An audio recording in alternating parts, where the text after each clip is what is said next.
to enlighten the Muslim community on current affairs, particularly affairs affecting the Muslim community and the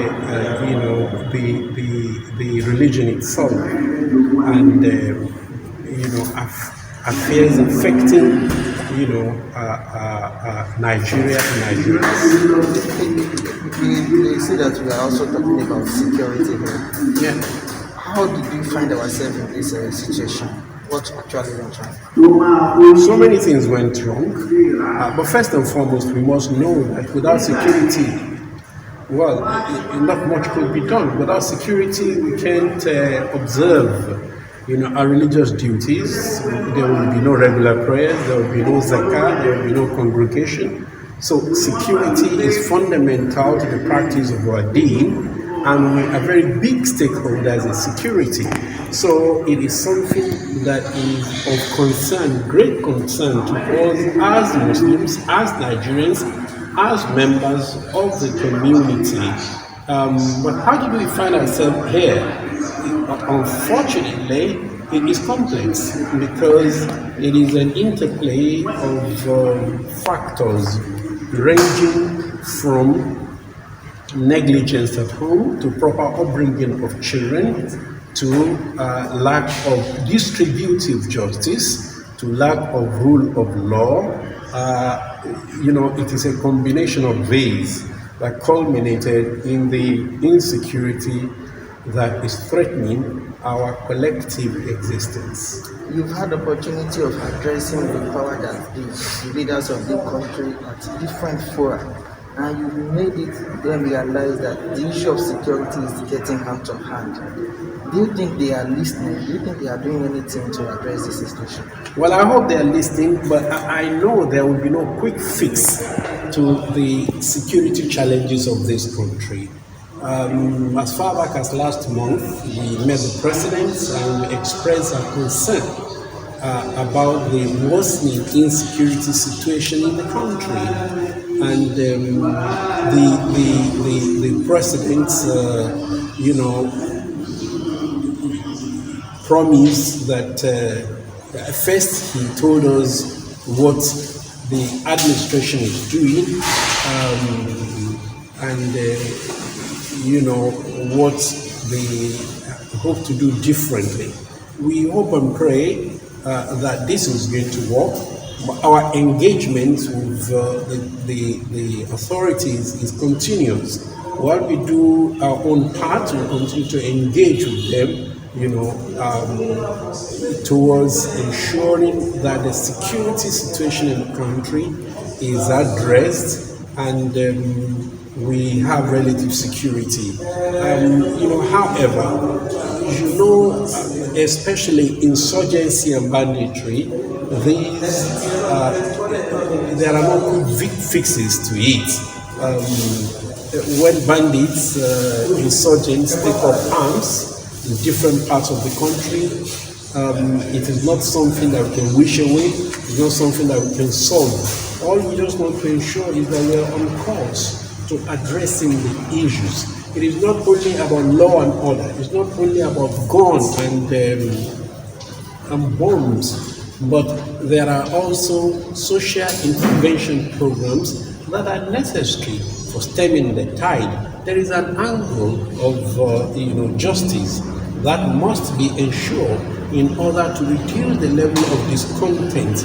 There is an angle of distributive justice because people feel they are marginalized, people feel they are not getting what is due to them, people feel that they are not getting a fair deal, and that is what is fueling, aside from other factors, including, external interference that is fueling the demand for separation. The separatist movements are getting stronger, they are getting louder, they are getting bolder, and this is a cause for concern, and it cannot be wished away. We need at this time a true nationalist, a just leader, someone with perceptive insight that will look into this issue and address it and win the trust and confidence of those who feel that they are not getting a fair deal. Are we saying that with the way things are going, our security operatives overwhelmed? Certainly, you can see virtually in all parts of this country we have security challenges. We just have a limited number of members of the armed forces, and of course it is obvious that as much as the police is trying, it is certainly overwhelmed. Let me give you a practical example of our state of relative helplessness. In every part of Lagos, that's where we live. That's what we know. In every part of Lagos, it has become so frequent and common that there is, traffic robbery. It is getting more dastardly. It is getting more violent. It is getting more recurrent. And of course, we do not have the resources. In fact, just this morning, it's in the news that robbers are operating on the Long Bridge. Of course, the Long Bridge is the bridge linking, Baga. Yes, on the Lagos-Ibadan Expressway. It's like people are helpless whenever they get this. At the same time, you have pockets of incidences everywhere. We only have a limited number of police people that are addressing this issue. You have separatists, you have other forms of petty thieves and other incidences. So that is why we have to reassess our approach to insecurity and to know that law and order approach is not enough. As much as it is necessary, it will not see the end of insecurity. We need to do very big social intervention, and like I've said, we need to address, distributive justice. Provide jobs for people. Let the people feel the presence of government. I think the question of autonomy to the local government is a step in the right direction if it is properly implemented. Secessionists, we've seen some Islamic scholars backing them that they should do it, that the should. You can tell me that you have seen some Muslims in Turban. Yes. They may not necessarily be Islamic scholars. You have seen some Muslims in turbans pretending to be scholars who are part of this. What we must know that is the fact that Allah subhanahu wa ta'ala is with the Jama'ah. Let us address the issues. We will gain nothing. We will gain nothing and nothing and nothing from this separatist agenda, and nobody should support it. We have enough examples. The Southern Sudan was deceived, and now they are left hanging. Each time there is this agitation and it culminates in separation or secession, the result. It is all over. It is all over. Those who chose to be part of Cameroon, they are still there today complaining. The issues that they ran away from are still not being resolved. The challenges are still ongoing. So, and of course, Nigeria is Nigeria because of the way we are made. Once, we become atomized, we are not going to be Nigeria. We are going to be something else. And we are going to become so insignificant. If you want Ariwa nation is going to be insignificant. It's going to be less than Burundi. All right? if we want to do a nation, it's going to be so small that it's going to be less than Benin Republic. All right? So it is in togetherness, properly managed, with justice, with equity, that we have our strength.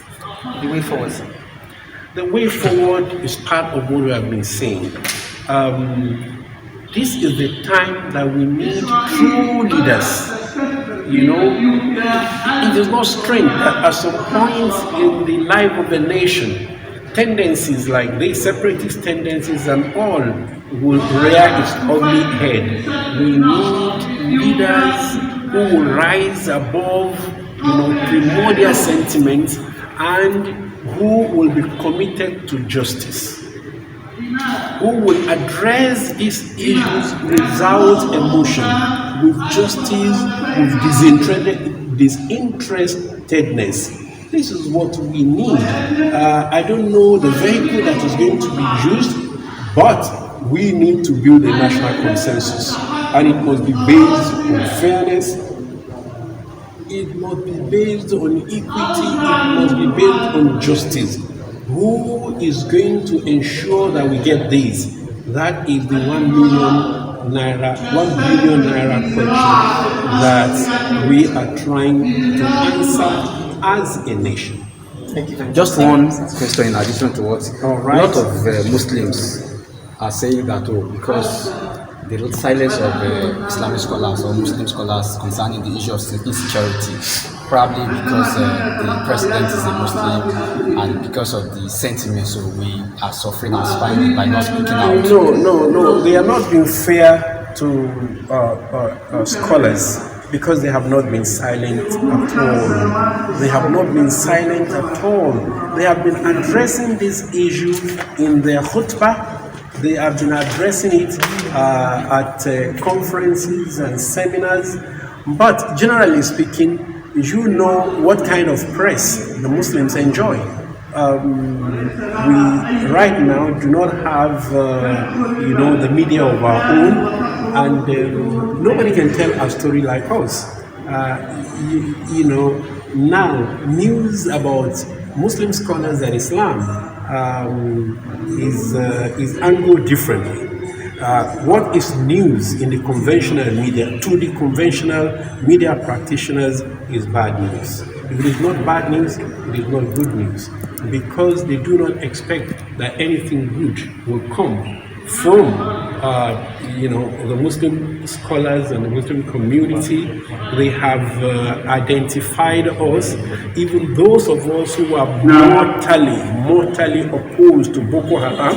They have identified us with Boko Haram. They think we are responsible for all the insecurity challenges that is bedeviling this country, and they report us as such. And of course, we are far away from this. We are not the one responsible for insecurity. We are also victims. We are also targets. We are very much hated. We are the ones that are kidnapped. We are the ones that are murdered. We are the ones that are most bombed. No one reports this. It is not an incident. So we are suffering both ways, but we are not silent. Even part of this is an evidence that we are not silent. Ma'am, so I want to make a petition about intervention. Yes.